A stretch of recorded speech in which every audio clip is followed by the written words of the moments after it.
This is our first free Resource Friday, and we're really glad that you're part of this and have joined us for this. And we're thrilled to kick it off with our colleague and partner, Brittany Stough. Um, she and is the president of the Association for Infant Mental Health, and along with her position at uh, early, I forget. Early intervention specialists. Thank Yes, you. I it's couldn't okay. remember the I. Yep. So what's fun is that the Association for Infant Mental Health, under Brittany's leadership, and the Association for Head Start, we're partnering in a conference that's taking place in March. So what a nice way to start our new event here, with meeting Brittany and being introduced to her, and then she will give us some really wonderful resources. So on our next slide, we have a brief overview of Brittany. Oh, I'm sorry. I'm sorry. I need to go through the free Resource Friday and what we do here. Um, you signed up, you registered, and then you signed up to receive an email invitation for the free Resource Friday session. They're about 30 minutes long. They're held monthly, and we just want them to be informative and enjoyable to come to, and something that a resource that you can take back to your colleagues. Welcome to come. And so if there's a topic that you see that might be valuable for your other colleagues or families, partners you have, maybe, partners from your policy council, we welcome them to join us as well. It's the same Zoom link each month. And then the date will be updated for the link. We'll record these and have them accessible on the other side of each monthly resource. And you're encouraged to put on your camera and microphones if you want to ask questions. But the chat is a great way to engage as well.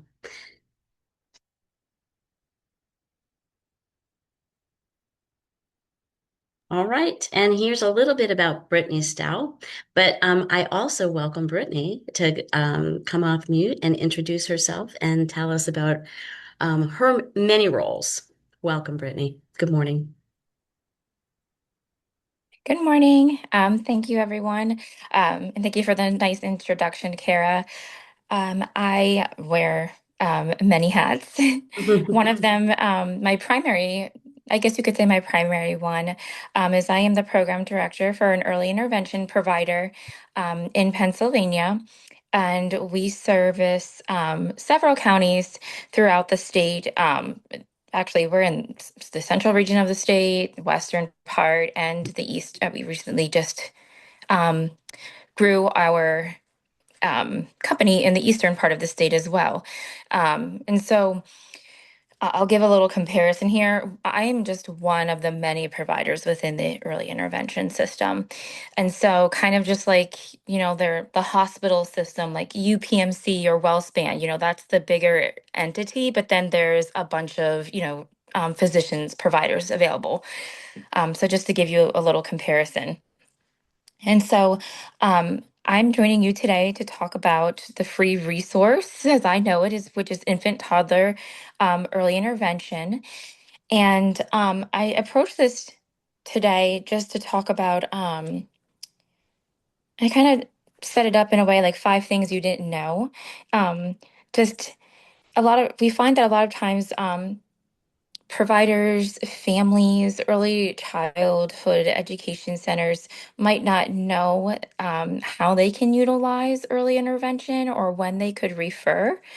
And a lot of people, the biggest thing, don't realize that it's at no cost to them. We're very lucky in Pennsylvania that it is a no cost service, and other states may charge like a small amount, but PA, it is no cost to families. Kara, can you guys hear me okay? I can. If there's someone who cannot, can you come off mute and let us know that you're struggling to hear Brittany?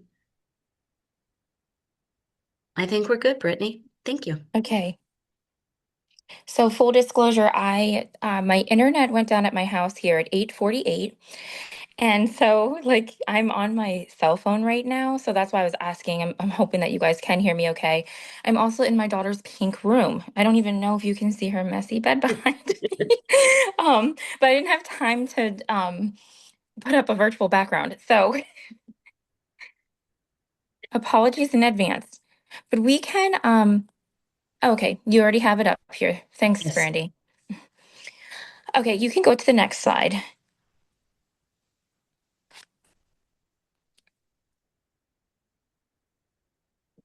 Okay, so I just talked a little bit about infant toddler early intervention. It's a program that's designed to support children from birth to age 3. And the little caveat to that is that we're not only supporting the child, and I would say in reality, we're actually supporting the whole family. And in your situation, we might have providers coming into you, and we're supporting you as the caregivers for that child. So my presentation today aims to uncover like 5 lesser known facts about early intervention. And then I want to highlight the relevance to Head Start programs, and then provide you with some resources and that you can bring back to your colleagues. So my hope is that we can um, leave this session, maybe you have a better understanding of how early intervention services are structured, and recognizing the benefits that families can get from it so that you can share that with your families. And then I also wanted to provide at the end here another free resource for you. And that's information on how you can access the infant and early childhood mental health office hours that are offered through the PA Key. You can go to the next slide.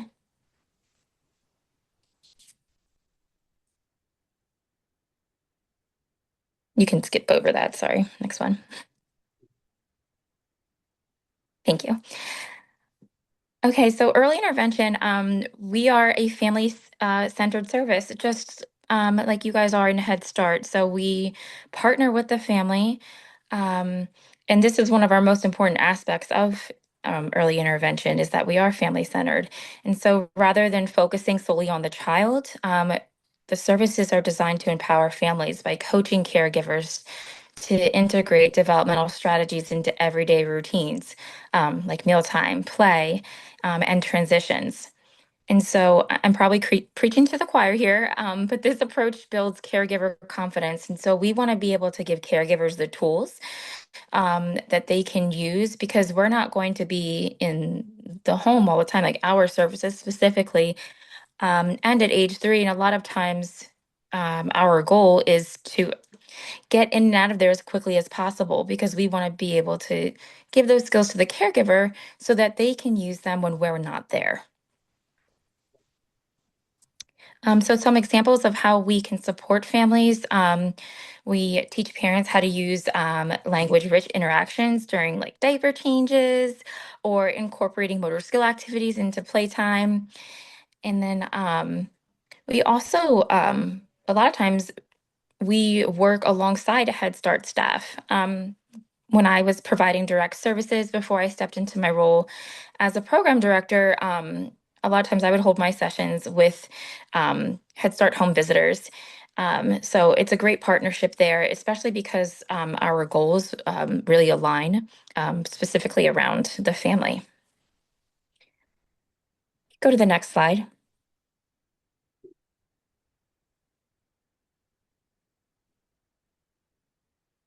Okay, so the most surprising fact about infant toddler early intervention is that it is a free service at no cost to families in Pennsylvania.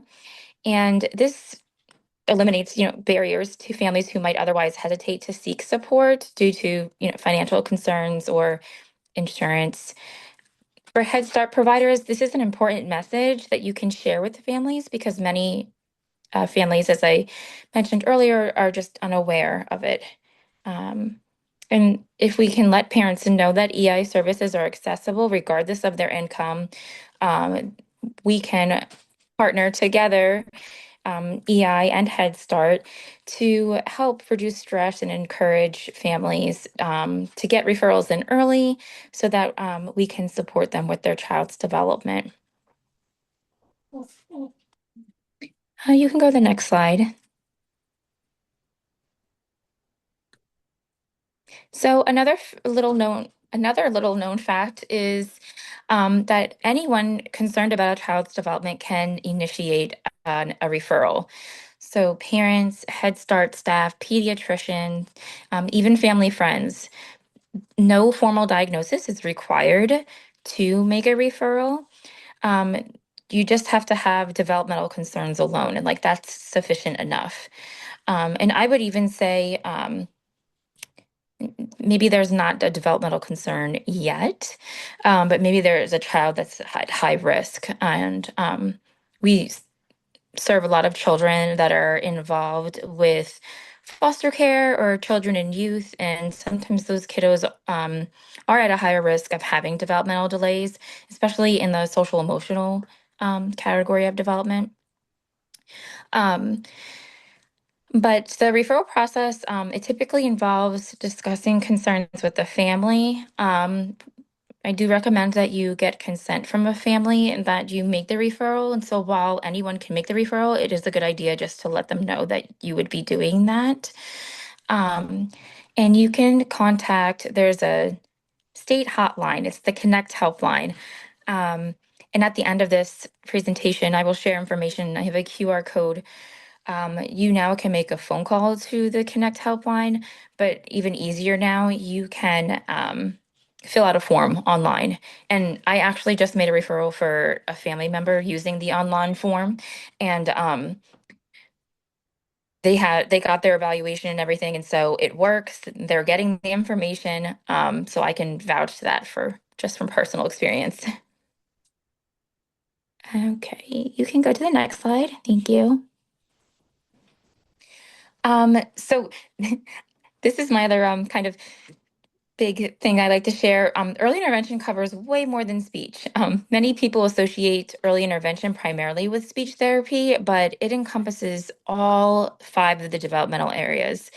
Um, and this comprehensive approach, it just ensures that children receive support tailored to their unique needs. So, for example, a child struggling with motor skills, they may receive physical therapy, while maybe another child is exhibiting emotional regulation challenges. And honestly, that's what we're seeing more often is those social emotional supports that we are giving families. Head Start providers should note the growing emphasis that is happening on social emotional development. This aligns with your classroom goals. I know with behavior management and inclusion, some of the tools that you're using, ages and stages, the ASQ SE2, we actually use that as well. And we screen at evaluation at the 6-month service mark, and then we'll screen again at the child's like annual evaluation. So we're using that to the ASQ SE2 throughout a child's services. Okay, you can go to the next slide.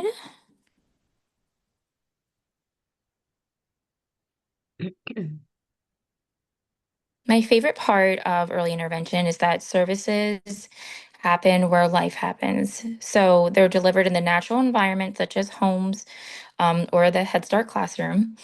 This approach allows interventions to occur through everyday routines, making them practical and effective. So, for instance, an early intervention specialist might coach a family during mealtime, or maybe we'll collaborate with a Head Start teacher during circle time to reinforce some communication strategies. And a lot of times during what I see in partnerships or you might be thinking like a lot of the things that EI offers are a lot of what you're already doing in the classroom. Um, and sometimes it's nice though to have that EI professional coming in, just to have another extra set of eyes, another um, lens that we would be looking through to give you some strategies, and maybe the two of you together would be able to um, put what you're seeing and make better decisions for that child. Okay, you can go to the next slide. Sorry, next one. So early intervention, we offer some benefits for Head Start programs by addressing the developmental concerns early. We can help reduce those challenging behaviors, strengthen family partnerships, and help prevent the need for special education services later in life. And so when I say the earlier the better, quite literally, like we're going into the NICUs at hospitals and advocating and informing hospital staff, building relationships with families so that they can contact early intervention once they leave the hospital. Um, because even those kiddos who don't might not have a diagnosis, the fact alone that maybe that they're born earlier, that they spent time in the NICU does put them at a higher risk for having developmental delays. And so getting in there even before the delay happens is very beneficial. And my hope is, if you guys don't already, but my hope is that for you as Head Start providers, that you view early intervention as a partner in achieving your program goals, and consider integrating early intervention resources into trainings or in conversations with your colleagues and families. That way, we can have a proactive approach to ensure that children receive the support they need to thrive academically, socially, and emotionally. And I know that's very much your goal as well. So it does take a village, and we really do enjoy partnering with Head Start classrooms. I actually share a lot with my husband. My children go to daycare. My youngest son goes to daycare full time, and I wish that I could get him into a Head Start classroom because I love everything that you guys do, and it's everything that I would want for my son that we're not always seeing in other childcare centers. Obviously, we don't meet the financial qualifications for Head Start, but the work you guys do is like incredible. Um, so I know that we as early intervention providers can learn a lot from you, and my hope is that you'd be able to learn some things from us as well. You can go to the next slide.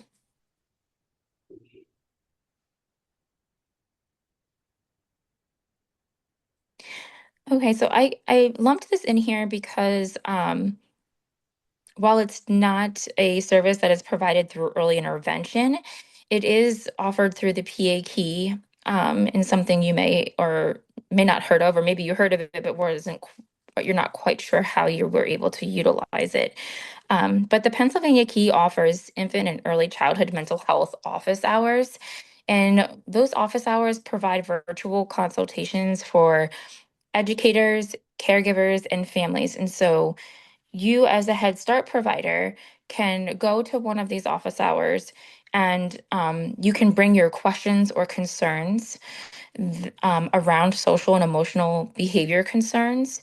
Um, you can bring questions around staff well-being and even ways that you could strengthen partnerships with families. So the appointments, they're typically available on the first and third Fridays of each month. And the services are free. And I did confirm, because I think there was some question that maybe this service wasn't available to Head Start providers. But I did confirm that it is.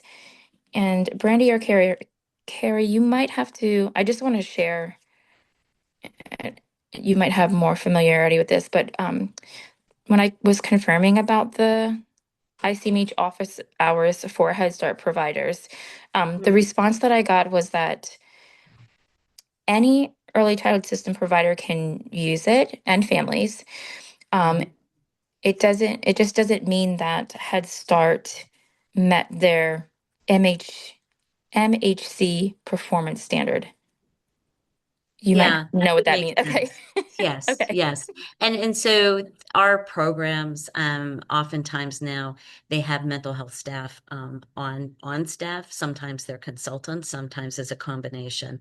So these office hours would be a great, it sounds to me, I've not personally called in, but it sounds like these office hours are a way for our programs to be able to have another resource, have someone who can talk them through processes, maybe, or help families even with processes, but it wouldn't substitute as their mental health requirements by performance standards. Correct. Yes. Okay. And so I think that maybe that's where the miscommunication was, if somebody thought that it wasn't, that they couldn't attend. Um, but I wish this is something new too that PAK has started. And they wanted to be able to give something to families, provide even me as an early intervention provider can stop into these hours. And um if you're able to, like, I encourage you to take advantage of it, because maybe like earlier in the week you having trouble with a family, or you want to talk through some team building activities, I don't know, for your center. Like, you can drop in on these hours, and the PAK staff, they are wonderful. Like, I know it might seem like, oh, I'm going to a complete stranger. You won't feel that way when you leave the session. Like, you will, they will treat you as if like you were longtime friends or like partners. So I encourage you to like take the initiative to do that. Even you could just stop in just to. We've already done this. We just dropped in. We didn't have a concern because we wanted to see what it was, because we didn't really understand it. So you can do that too. They don't care. Um, they're they're there. They created the program because they wanted to be able to give people help without having to go through like a formal like referral process. And I think the other thing that would probably just the difference for Head Start is we cannot Head Starts cannot access the mental health, the state mental health consultants to come out to programming either. So I think that's That's yeah. yeah. Yeah. But the office You're right. That hours makes are sense. available to everybody, it sounds like. Yes, correct. Mhm. Yep. Good, good. So you're almost, and the people that run the office hours are the people who would be going into the classroom if Head Start was able to utilize that support. So it's kind of like you're getting it, but But you not know, on just site. But not exactly. on site. Yes. Mhm. But yeah, I especially when it's around behavior and social emotional concerns, I feel like any time that you can pick somebody else's brain and bring another set of eyes in is only beneficial. Mhm. Ruth, did you want to jump in and share something? That's how, that's how it happened. We had, I don't know that all those people tired. Most people Okay, I think she unmuted and then muted herself. Okay. I just wanted to give a 3-minute warning, Brittany.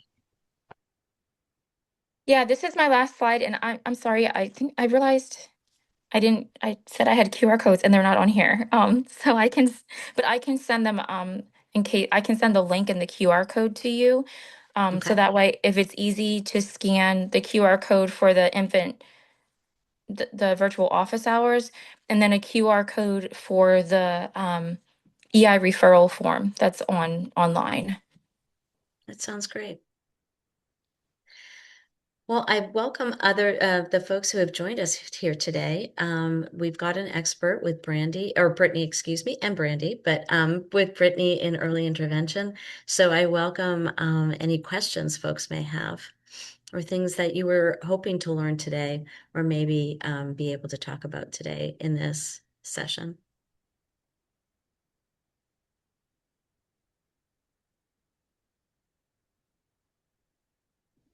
And I'm curious, for those of us who are here, has anybody called into the office hours? Have you tried that previously? All right. Well, if you have not, maybe you want to just call when we get the QR code available, call in and see what they're all about. And just know that that's another really fantastic resource for families. Yeah, I hadn't heard of Yeah, and that even as a resource. You had not heard about that. Well, good. I'm Yeah, glad I there's hadn't. something new. So that's And maybe exciting. maybe it might be helpful too, just to do a drop in when you don't have a problem yet, but just to Yeah, drop that's in. exactly what I was thinking when you guys were talking.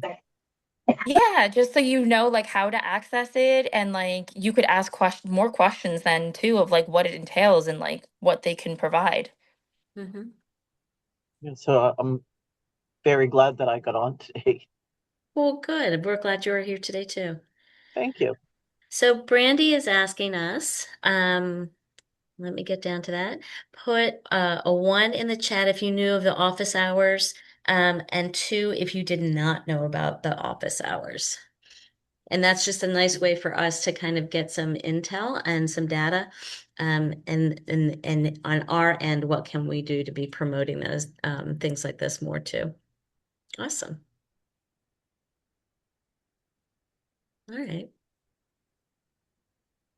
I appreciate everyone's joining today and their patience just with technical difficulties. Yeah, Brittany, thank you for your time, and we're so happy that you were here. We've got folks seem to be walking away with one new thing, or certainly now knowing you and another resource. So we appreciate everyone's time this morning, and we look forward to our second Free Friday resource, and that will be in February. But have a great month. Be well. And Brittany, thank you for helping us to kick this off.